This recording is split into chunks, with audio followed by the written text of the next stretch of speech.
We just came home from the butcher shop with half of a steer. This discussion is about, does it make sense to take the space to store that much food at once, and is it worthwhile to save up the amount of money needed to buy that much at once? Does it work out over the course of a year to actually save money? So this is half a steer in a small chest freezer. That is what it looks like. I've got a little bit of room to put a few other things in, but this wasn't a super big half a steer. If it was the size we got last year, this would be full to the brim, and I don't currently have the bones and fat in here because they're going to be going in a separate freezer. Okay, Ariel over here. We have just picked up our half a beef for the year. Last year's Clay has not been hunting elk. You can find past videos on us processing an elk and how that works and stuff, because primarily we've been too busy doing other things here well into the fall, like building a house. So we bought last year and this year a half of a steer from some neighbors just up the road. They're a lovely family. I got a bunch of young children, all boys and one little girl, and they raise a few steers every year. So we bought half of one of their steers. So I just wanted to go over a little bit how this works out so you can figure out if this makes sense for you. You'd have to double check prices in your area. They probably vary a little bit, but I think the price of beef is somewhat consistent across the country.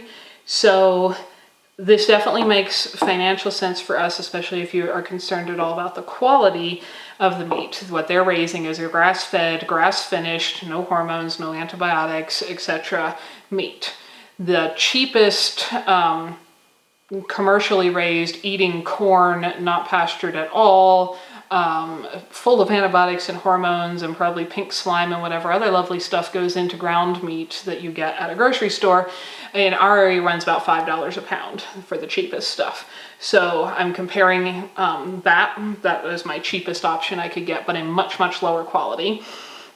And the comparable quality if I bought just individual packages from another local ranch where you don't have to buy a whole or a half of an animal, where you can just buy individual pounds of ground meat or a steak or something like that. Their ground meat runs $8 a pound. Most of their steaks are $19 a pound, depends a little bit which cut it is, and so on. So for our whole half of a steer here, which you just saw go into the freezer, and it fills most of a freezer, we came out to this year $7.80 a pound for all the stuff that I called people meat. I don't mean obviously meat from humans, but the stuff that you would buy at a grocery store package, the steaks, the roasts, and the ground meat.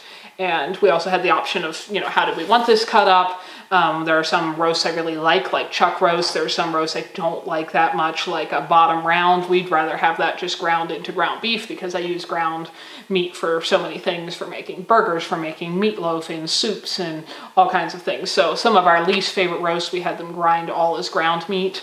And we pretty much, Clay especially loves steaks, so all the steaks we keep and so on.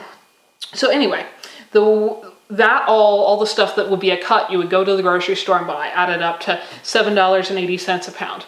Now that's a little pricey compared to the cheapest $5 a pound grocery store pink slime cheap meat, ground beef, but still much cheaper than buying any of the roasts or steaks, at least in all of our local grocery stores. Again, this can vary some across the country. So if you figure the whole animal in here, from which we got 203 pounds of meat. Last year we had a half a steer. He was a much bigger steer that year. He's one of the biggest ones I think they've ever taken to the butcher. We ended up with 291 pounds of meat. Just to give you an idea here, I think last year's steer was something like 1,600 pounds total. So you'd think, oh, well, half of that is 800 pounds. Well, except for part of a whole animal, if you haven't ever processed one, that you might think about is part of that 800 pounds, if you just sawed the animal clean in half, part of that is hide, organs, bones, and I'll get to those things in a minute. We do use some of those, but they're often not sold as grocery store packaged meat. Hooves, ears, head, all of that stuff adds up to that weight. So the grocery store meat on one that I know is about 1,600 pounds as a whole animal came out to 292 pounds of meat, pretty close. This year our steer was a little smaller, and the total amount of meat we got was 203 pounds. We knew when they butchered him he was a little smaller, and so it was going to be a little less total. That's about, flip my papers here. That's just under 90 pounds, or just less than 90 pounds difference. So anyway, that made sense for us because we do eat a good bit of meat in our diet. Our other meat is all our chickens that we raise here pretty much, and we eat a lot of eggs, of course. So this is one of our main protein sources. So anyway, that'd be a little expensive for the ground beef, though if I was going to go buy the same quality of ground beef, hormone, antibiotic free, pastured, etc., by the pound package, I'd actually pay more than that. Even for the ground meat, I'd be paying $8 a pound. That actually would have tax on top of it, and we figured the tax we paid to the butcher and stuff into this. So it would actually be even a little more than that. But, so it's for the same comparable quality of ground beef, that comes out cheap. Then that doesn't count at all. That roasts, and especially steaks and brisket and things like that, tend to be much more expensive, more in the neighborhood of $19, $20 a pound for a lot of that, because we have a lot of T-bone steaks, sirloin steaks, some skirt steaks, some fillets, some rib steaks, etc. And those are all more pricey. So if we add up, we weighed all these things out, just to give you an idea here. We've got a steak out of this year's animal. We had basically 45 pounds of steaks. We had 11 pounds of brisket. Roast, we had just over 27 pounds of roast. And again, we could have got a lot more roast. If you like roast, there are many more cuts of roast you could keep. Chuck roast is our favorite, especially mine. And then we ended up with a lot of ground meat because some of those other roasts we prefer to just have ground up. So we ended up with 122 pounds of ground meat. So if I went and bought all those same cuts and same amounts from our other local ranch that has a comparable quality of meat at their price per pound, it would have added up to the same amount of meat, would have cost us a grand total of $2,216. What we ended up paying, and again, that doesn't actually have sales tax figured into it, which I'm not even sure. Wyoming doesn't do sales tax on food, so I'm not sure how that works. We paid sales tax on the processing, but not the animal. But anyway, between what we paid to our neighbors up the road who raised the animal and then the butcher to process it, we paid a total of $1,583.99. So it's almost a $700 difference that we spent less than had we bought the same quality of meat by the pound in individual packages. It's a little more for the ground beef than if I bought the cheapest quality from our grocery store, and pretty comparable on the kinds of steaks we got. There are some cheaper steaks at the grocery store per pound, but they're all sliced like this thick, and they're not that great. We like 1.25 inch steaks. So we have some pretty big, thick steaks. Anyway, I can't buy this kind of steak, even a cheaper version of this kind of steak really from the grocery store. So there's no good way to compare it. But overall, that's why it makes sense for us. We will eat this up through the next year between us, and times we have friends over, my brother comes over, stuff like this. But that's how the math worked out this year. Just for comparison, I have my paperwork from our half last year. It came out to a little less per pound across the cuts that I'm calling, human grocery store meat. It was $6.75 a pound last year. Our neighbors did raise their price 25 cents a pound this year, from $3.75 a pound to $4 a pound for the hanging weight. That seems reasonable to me. The prices of everything have gone up in the last year. That's not a big jump. And the butcher did raise they have a flat kill fee for killing the animal, and then a processing fee per pound, but they raised their kill fee $12. And I think the processing fee per pound was the same, but this receipt doesn't actually show that.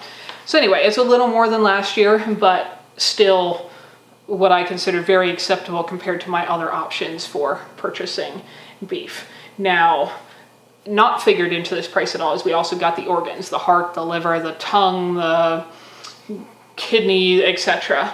Either us or the dogs will eat all of that. We got 12.5 pounds of organ approximately that I have not figured anywhere into this price.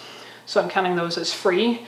We got, what is that, 18, about 30 pounds of bones of various kinds. Some of those are rib bones, some are leg bones, etc. But I also haven't figured out anywhere in this price in there, so I'm counting them as free. Some of the rib bones and stuff we will let the dogs chew, and they will be so excited. And a lot of them I will cover in water, just like I do my chicken and turkey bones, and make some wonderful broth out of. So that's a bonus. And then the fat, I'll probably do a video on this when I do it.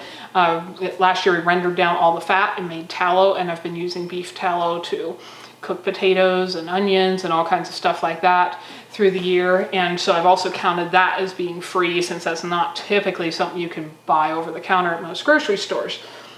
So these organs, bones, and fat are all a free bonus, if you want to think of it that way, that we are getting for having purchased a half of an animal at a time. And a lot of people who raise animals will sell halves or wholes. Sometimes they'll do a quarter of an animal.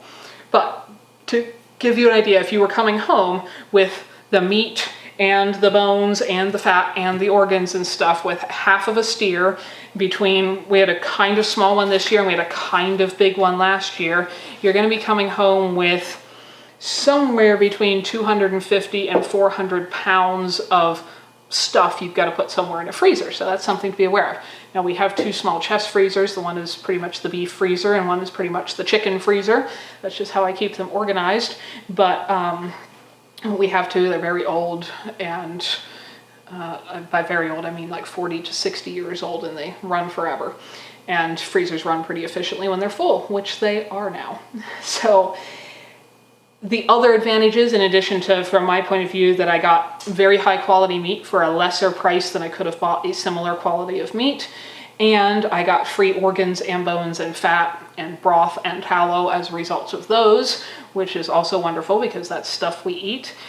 And I have, because we process most things, if you've watched all of my videos on canning and fermenting and stuff, we tend to process about a year's worth of most things at any one time. When you dig potatoes, there's not going to be more potatoes if you're raising your own until about the same time next year. So I want a year's worth of potatoes. When I make sauerkraut from my cabbage, I want about a year's worth of sauerkraut because I'm not going to have more cabbages mature enough to, do that with until about the same time next year, and so on. So this fits quite nicely also into how we usually handle our food. I basically shop out of our freezers and pantry every time I'm making a meal for anything that I'm doing at the moment, but we always have a year's worth of something on hand. Now those times of year vary, so I'm trying to think, the earliest thing I pick in the spring is usually strawberries. So if I had enough strawberries to freeze a year's worth of strawberries, they would run out months before my beef that I got in December ran out, because I also had a year's worth of that. So if that makes sense, the things are each rotating at different spots in the year at any one time. But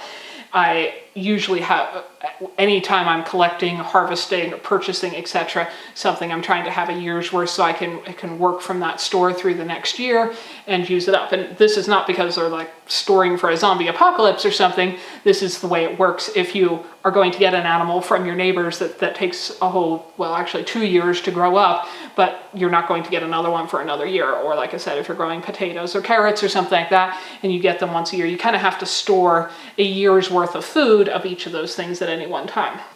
So you could not have the storage space and not need a freezer if you just go by individual cuts.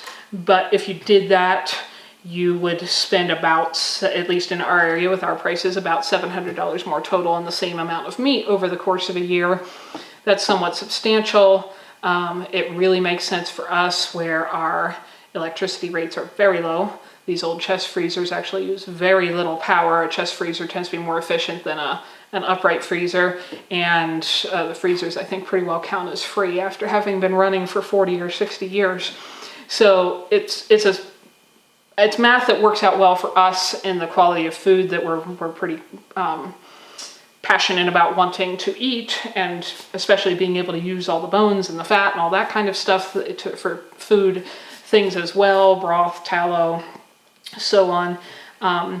That's how it works. But that's also what you should be prepared for, because a lot of people have never dealt with, I know, processing this big of an animal and have no idea what it is. Like I had a friend who they get from another rancher that they're friends with, a half a cow every year, and they had a lot of her other friends had said, oh boy, that's such a great thing. I would love some of that. You know, if there's ever extra, let me know. Well, their rancher actually had somebody bail, and so they had an extra half, and so my friends got a whole, and they called their friends who had all said they wanted extra, and they had no real concept of what half of a beef looked like.